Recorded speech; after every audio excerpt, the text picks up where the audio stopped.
ఆయుర్వేదంలో పక్షవాతం యొక్క లక్షణాలను తగ్గించే ఔషధ మూలిక ఉందని మీకు తెలుసా? ఏంటి షాక్ అవుతున్నారా?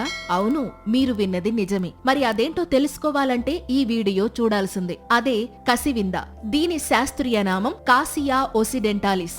దీని ఆకులు, వేర్లు ఇలా అన్నింటిలో ఔషధ గుణాలు ఉండడం వల్ల దీనిని ఆయుర్వేద వైద్యంలో విరివిగా ఉపయోగించేవారు. మరి అవేంటో ఇప్పుడు తెలుసుకుందాం. ముఖ్యంగా పక్షవాతంతో బాధపడేవాళ్లు కసివిందాకుల రసాన్ని వెన్నతో కలిపి మర్దిస్తే నరాల బలహీనత తగ్గి పక్షవాతం లక్షణాలు తగ్గే అవకాశం ఉంటుంది. ఇంకా గజ్జితో బాధపడేవాళ్లు కసివింద రసాన్ని ఒంటికి రాసుకుంటే గజ్జితో పాటు అలర్జీ, దురదలు కూడా తగ్గిపోతాయి. ఇక గాయాలు అయినప్పుడు పసుపు, కసివిందాకులను కలిపి మెత్తగా నూరి గాయాలపై రాస్తే గాయాలు త్వరగా మానిపోతాయి. ఇంకా వాత నొప్పులతో బాధపడేవాళ్లు కసివిందాకు రసాన్ని నువ్వుల నూనెతో కలిపి తైల పక్వం చేసి కీళ్లపై రాస్తే వాత నొప్పుల నుంచి ఉపశమనం కలుగుతుంది. ఇక బోధ వ్యాధితో బాధపడేవాళ్లు కసివింద వేరును ఆవు నెయ్యిలో కలిపి తాగితే బోధ వ్యాధి తగ్గే అవకాశం ఉంటుంది. అలాగే ఎముకలు విరిగినప్పుడు కసివిందాకులను కోడిగ్రుడ్డు సొనతో నూరి పట్టు వేస్తే విరిగిన ఎముకలు త్వరగా అతుక్కుంటాయి. అయితే కసివింద ఇన్ని ఆరోగ్య ప్రయోజనాలు కలిగించినప్పటికీ